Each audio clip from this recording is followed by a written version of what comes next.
Pozdrav svima!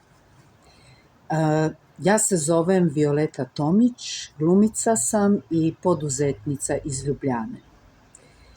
U životu sam radila jako puno stvari, imala sam dobru glumačku karijeru, bila sam čak i u politici, ali sa tim se ne mislim hvaliti. Na kraju krajeva sada sam potpuno zaljubljena u kakao. Kakao je za drevne Indijance značila hrana bogova. Obični ljudi nikako nisu imali pristup do te čarobne biljke. Tako da danas imamo tu sreću da možemo svi na neki način doći do tog predivnog proizvoda koji je prepun nekih lekovitih tvari, vitamina, čak u našem telu proizvodi endorfine, pa smo nakon uživanja kakava svi nekako srećniji. Uverena sam da u životu treba probati sve što se nam nudi, sve što nam stane na put i da moramo hrabro kročiti i tražiti nove prijatelje, nove suradnike, nove izazove u životu.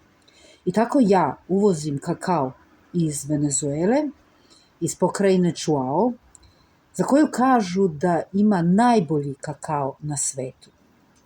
Sama sam se lično uverila kako oni taj kakao usred džungle beru, suše, melju, prerađuju, pakiraju i imaju neke vrste zadrugu, tako da je to što radimo zapravo fair trade, zato jer ide direktno proizvođačima, jer nekoliko familija žive isključivo od kakava kojeg uberu tamo u blizini.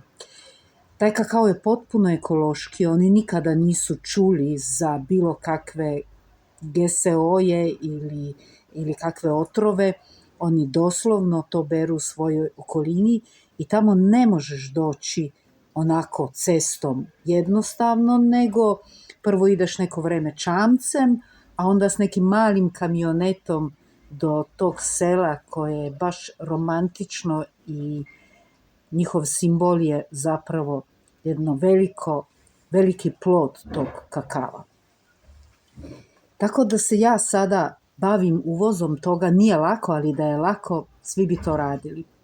Tako da samo hrabro, ovaj kakao je predivan i zato je zbog svoje čistoće primeran za takozvane kakao ceremonije, kao i za slastičarstvo i proizvodnju čokolade. Jer je toliko čist da od njega možete dobiti više od 10 puta više od nekog običnog kakava kojeg možete naći na tržištu Evrope.